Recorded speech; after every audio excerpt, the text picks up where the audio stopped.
ఆడికృతిక మహోత్సవం సందర్భంగా రాష్ట్ర యాదవ్ యువజన సంఘం అధ్యక్షుడు శంకర్ యాదవ్ తిరుపతి రూరల్ మండలం తనపల్లి పద్మగిరి కొండపై వెలసిన శ్రీ సుబ్రహ్మణ్య స్వామికి పట్టువస్త్రాలు సమర్పించి ప్రత్యేక పూజలు నిర్వహించారు.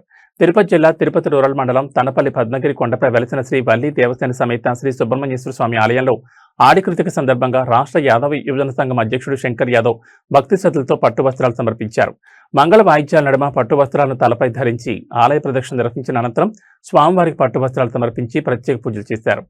ఈ సందర్భంగా శంకర్ యాదవ్ మాట్లాడుతూ శ్రీ సుబ్రహ్మణ్య స్వామి అనుగ్రహంతో రాష్ట్ర ముఖ్యమంత్రి చంద్రబాబు నాయుడు, ఉప ముఖ్యమంత్రి పవన్ కళ్యాణ్, మంత్రి నారా లోకేష్, తిరుపతి ఇన్ఛార్జ్ మంత్రి అనగాని సత్యప్రసాద్, తిరుపతి టీడీపీ ఇన్ఛార్జ్ జేబీ శ్రీనివాస్తో పాటు రాష్ట్ర ప్రజలందరూ ఆయురారోగ్యాలు, సుఖశాంతులు, సుభిక్షాలతో ఉండాలని స్వామివారిని ప్రార్థించినట్లు తెలిపారు.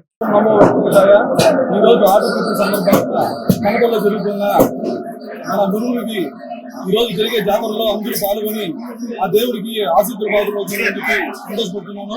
ఈరోజు జనాలంతా ఆదికృతి సందర్భంగా దేవుడి ఆశీస్సులు పొందడానికి ఈ కన్నపల్లి పుట్టకు వచ్చి ఆయన ఆశీర్వాదం పొందుతున్నారు.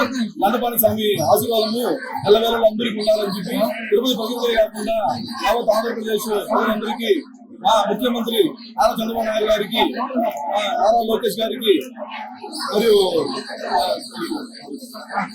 సత్యప్రసాద్ గారికి, గవర్నర్ అధ్యక్షుడు చంద్రబాబు గారికి, జిల్లా ఇన్ఛార్జ్ జేబీ శ్రీనివాస్ అందరికీ దేవుడు ఆశీస్సులు ఎలాగో ఉన్నారని చెప్పి లండపాణి స్వామి గారిని కోరుకుంటాను.